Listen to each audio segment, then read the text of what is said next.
नमस्ते, आप सभी को स्वागत है एक नए वीडियो में। इस वीडियो में क्लास 10th का एसएसटी का वीवीआई सब्जेक्टिव क्वेश्चन।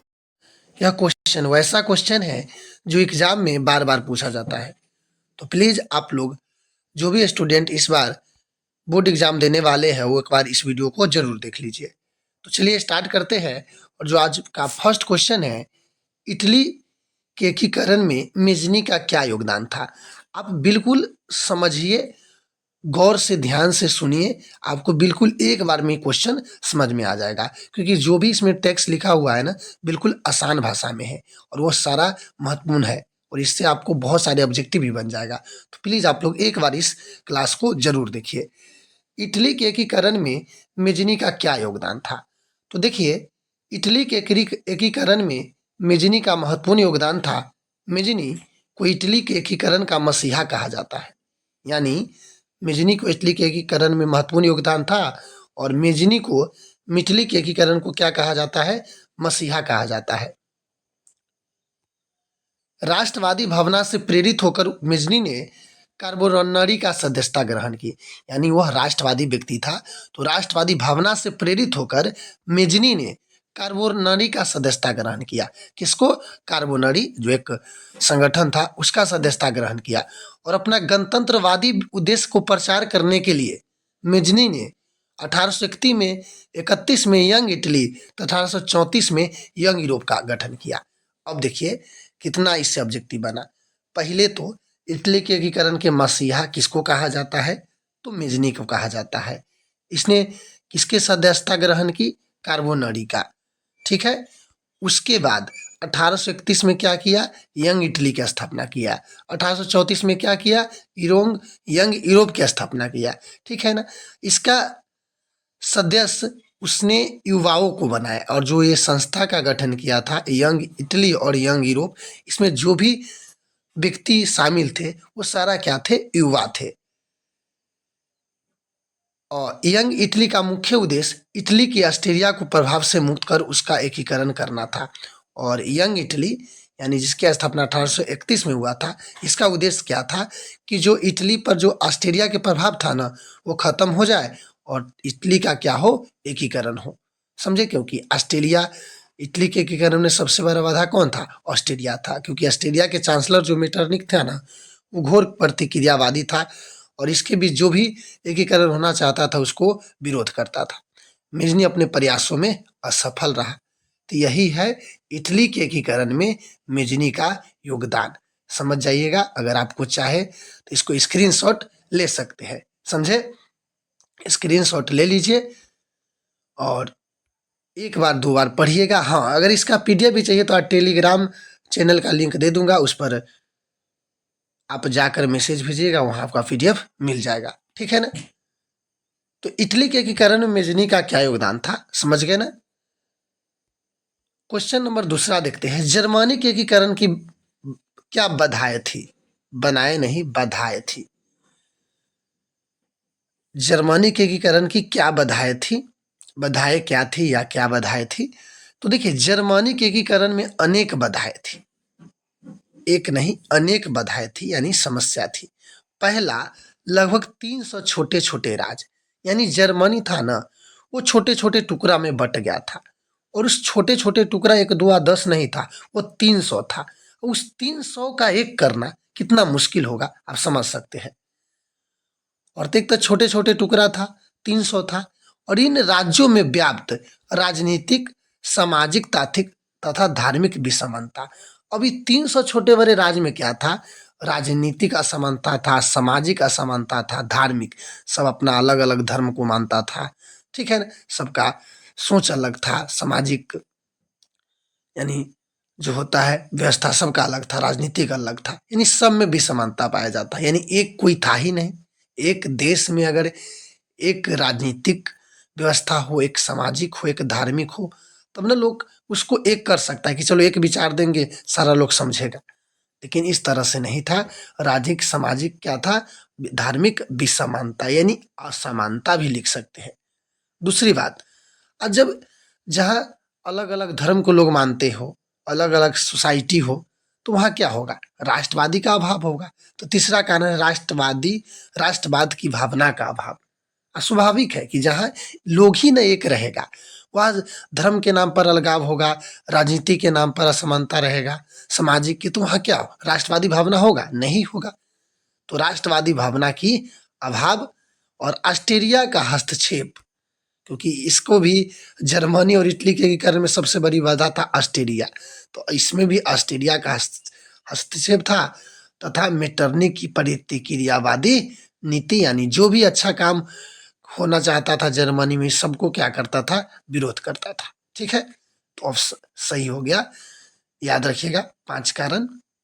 लगभग 300 छोटे छोटे राज्य, इन राज्य में सामाजिक, राजनीतिक तथा धार्मिक असमानताएं, राष्ट्रवादी भावना की अभाव, ऑस्ट्रेलिया का हस्तक्षेप और मेटरनी की प्रतिक्रियावादी नीति। और राष्ट्रवाद क्या है? राष्ट्रवाद क्या है? सिंपल है। राष्ट्रवाद ना, अगर सही बोला जाए तो राष्ट्र के प्रति प्रेम और एकता की भावना को ही क्या कहते हैं, राष्ट्रवाद कहते हैं। और ये राष्ट्रवाद भौगोलिक, किसी भी भौगोलिक और सांस्कृतिक और सामाजिक परिवेश में हो सकता है। तो कैसे लिखेंगे एग्जाम में? देखिए, राष्ट्रवाद किसी विशेष भौगोलिक, विशेष के मतलब जैसे मान लीजिए खाली बिहार हो गया, झारखंड हो गया, वे सांस्कृतिक सामाजिक परिवेश में रहने वाले लोगों के बीच प्रेम और एकता की भावना को ही क्या कहते हैं, राष्ट्रवाद कहते हैं। सिंपल है, आप इस तरह से ना लिख पाइएगा तो ऐसे भी लिख दीजिएगा, राष्ट्र के प्रति प्रेम और एकता की भावना को ही राष्ट्रवाद कहते हैं। बस हो गया, समझ गए ना। रूस क्रांति के किन्ह 2 कारण बताइए। रूस की क्रांति इतना इंपॉर्टेंट है ना, हमें लगता है जो हिस्ट्री में टॉप अगर इंपॉर्टेंट क्वेश्चन की बात किया जाए तो नंबर 1 में आएगा रूसी क्रांति, क्योंकि इससे ऑब्जेक्टिव, सब्जेक्टिव, और सब्जेक्टिव में दीर्घोत्तरीय में भी और लघुत्तरीय में भी हमेशा क्वेश्चन आता है। दीर्घोत्तरीय में आता है तो लघुत्तरीय में नहीं, लघुत्तरीय में आता है तो दीर्घोत्तरीय में नहीं, कभी कभी तो दोनों में आ जाता है। जैसे लघुत्तरीय पूछेगा 2 कारण। रूसी क्रांति के 2 कारण है। पहला, मजदूर की दयनीय स्थिति। अब ये भी एक क्वेश्चन बन गया कि रूस में मजदूर की स्थिति कैसी थी, दयनीय। रूस में मजदूर की स्थिति अत्यंत दयनीय थी। उन्हें अधिक काम करना पड़ता था, परंतु उनकी मजदूरी काफी कम थी, यानी अधिक देर काम करवाया जाता था, मजदूरी काफी कम दी जाती थी। उनके साथ दुर्व्यवहार किया जाता था। चलो मजदूरी तो कम दिया, इसको भी झेलते थे, उनके साथ दुर्व्यवहार किया जाता था। दुर्व्यवहार के मतलब जानते हैं, जो गलत व्यवहार उसके साथ किया जाता था। मजदूर को कोई राजनीतिक अधिकार नहीं था, यानी उसको कोई अधिकार नहीं था जिसका उपयोग कर वो मालिक के विरोध में खड़ा हो जाए, कोई अधिकार नहीं था। और जब अधिकार नहीं था तो अपनी मांगों के समर्थन में हड़ताल भी नहीं कर सकते थे। तो यही था रूसी क्रांति के पहला कारण, मजदूर की दयनीय स्थिति। याद रखिएगा कि रूस में मजदूर की स्थिति अत्यंत दयनीय थी, उन्हें अधिक काम करना पड़ता था, उनकी मजदूरी काफी कम थी, उनके साथ दुर्व्यवहार किया जाता था, उसको कोई राजनीतिक अधिकार नहीं था, और इसीलिए वह हड़ताल भी नहीं कर सकते थे। समझे? लाइक शेयर कर दीजिएगा। दूसरा कारण है रूसी किसान की दयनीय स्थिति। क्रांति से पहले रूस किसान की स्थिति अत्यंत दयनीय थी। वो अपने छोटे छोटे खेतों में पुराने ढंग से खेती करते थे। उनके पास पूंजी का अभाव था और करों को बहुत से वो क्या थे, दबे थे।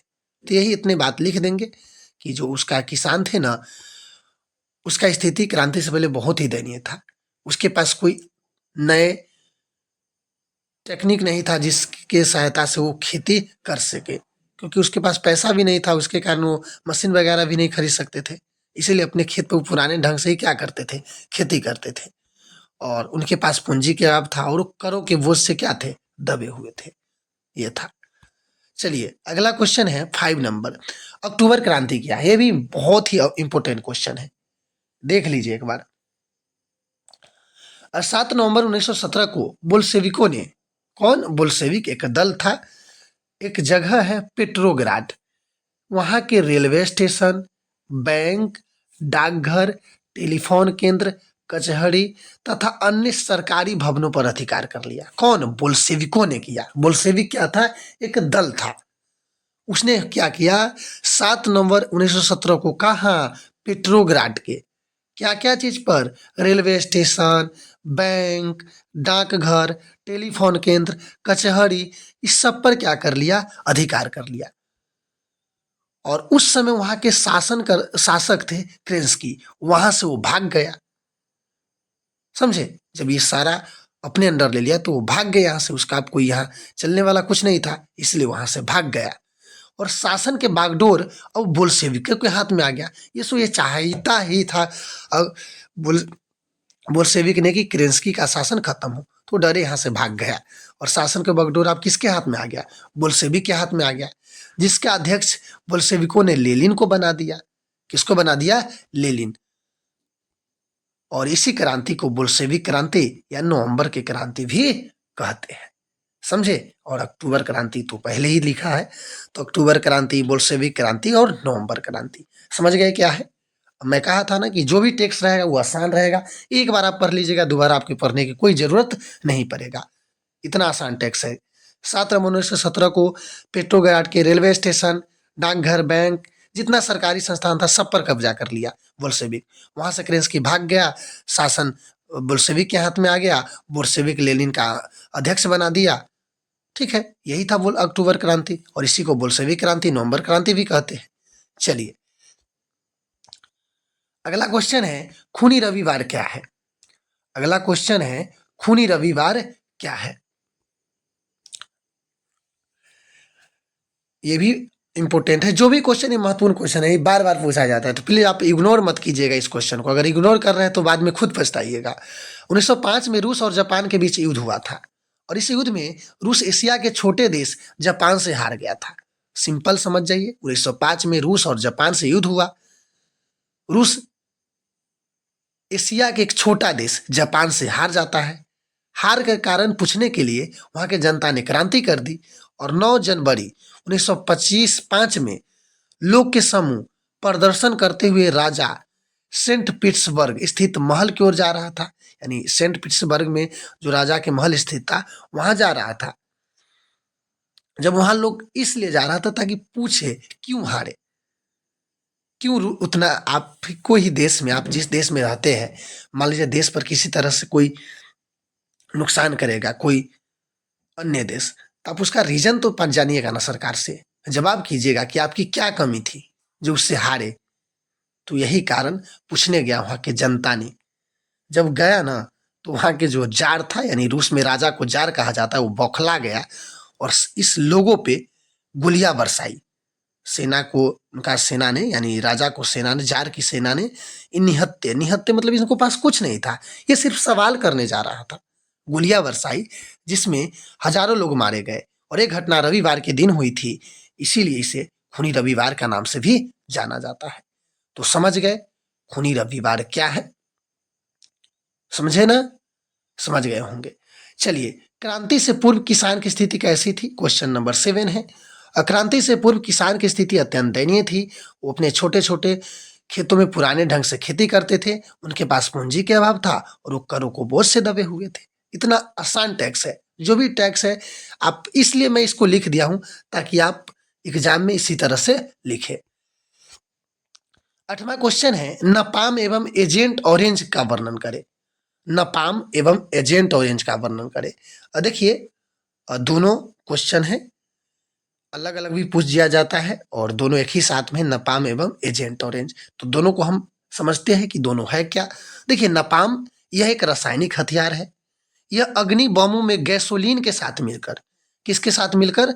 गैसोलीन के साथ मिलकर एक ऐसा मिश्रण तैयार करता है जो त्वचा से चिपक जाता है, यानी स्किन से लोगों को चिपक जाता था और वो जलने लगता था। और इसका उपयोग अमेरिका ने वियतनाम युद्ध में खूब किया। समझे? तो यही था नपाम। नपाम क्या है? एक रासायनिक हथियार है। ये अग्नि बमों में गैसोलीन के साथ मिलकर एक ऐसा मिश्रण तैयार करता था जो त्वचा से, यानी स्किन से जलने लगता था, चिपक जाता था और जलने लगता था। और इसीलिए इसका उपयोग अमेरिका ने वियतनाम युद्ध में किया था। अब एजेंट ऑरेंज को देख लेते हैं। देखिए, यह एक जहर था जिससे पेड़ों की पत्तियां तुरंत झुलस जाती थी और पेड़ खत्म हो जाते थे। आगे लिखना था, थोड़ा नीचे हो गया है। तो यह एक क्या था? खतरनाक जहर था जिससे पेड़ों की पत्तियां तुरंत झुलस जाती थी और पेड़ खत्म हो जाता था। अमेरिका ने इनका इस्तेमाल वियतनाम में जंगलों के साथ खेतों और आबादी दोनों पर जमकर किया था। कौन? अमेरिका ने। कब? वियतनामी युद्ध में। और आबादी के साथ साथ खेतों के नष्ट करने में भी ये किया था। तो यही था एजेंट ऑरेंज और नापाम। अगला क्वेश्चन है, सर्वहारा वर्ग किसे कहते हैं? सिंपल है, समाज का वह वर्ग जिसमें किसान, मजदूर, आम गरीब लोग शामिल है, उसे सर्वहारा वर्ग कहते हैं। समझे? जिसमें किसान, मजदूर, आम लोग शामिल हो, उसे सर्वहारा वर्ग कहते हैं। समझ गए? क्वेश्चन नंबर 10 देखते हैं। 10 क्वेश्चन है। गैरीवाल्डी के कार्य को चर्चा कर रहे हैं, यानी गैरीवाल्डी के बारे में बताना। इस क्वेश्चन को समझ रहे हैं तो इस गैरीवाल्डी से रिलेटेड जितना भी क्वेश्चन आएगा उसको आप आसानी से बना लीजिएगा। देखिए, गैरीवाल्डी पेशे से नाविक था। क्या था? नाविक, जो जहाज वगैरह चलाते था। मेजनी के विचारों का समर्थक की था, मेजनी का समर्थन भी करता था। मेजनी भी अच्छे व्यक्ति थे, राष्ट्रवादी थे। परंतु बाद में काबुर के प्रभाव में आकर, किसको? काबुर, काउंट काबुर के नाम सुने होंगे, उन्हीं को प्रभाव में आकर संवैधानिक राजतंत्र का समर्थन बन गया। यानी वो राजतंत्र, ऐसा राजतंत्र जो संवैधानिक हो, जनता के लिए हो, उसका समर्थन बन गया। गैरीवाल्डी ने सशस्त्र क्रांति के द्वारा दक्षिण इटली के प्रांत को एकीकरण कर वह गणतंत्र की स्थापना करने का प्रयास किया। यानी जो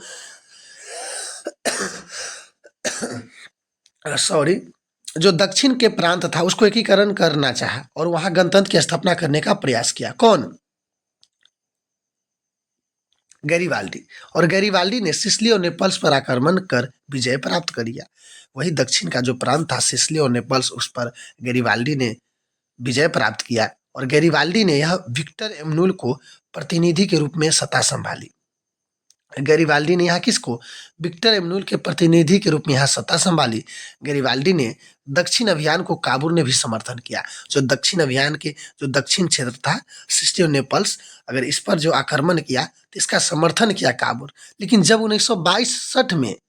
1962 में गैरीवाल्डी ने रोम पर आक्रमण करने की योजना बनाई ना, तो काबुर ने इसका विरोध किया और रोम की रक्षा करने के लिए पिडवाउन की सेना को भेज दिया। रोम वही इटली की राजधानी। और इस अभियान के बीच में ही गैरीवाल्डी को काबुर से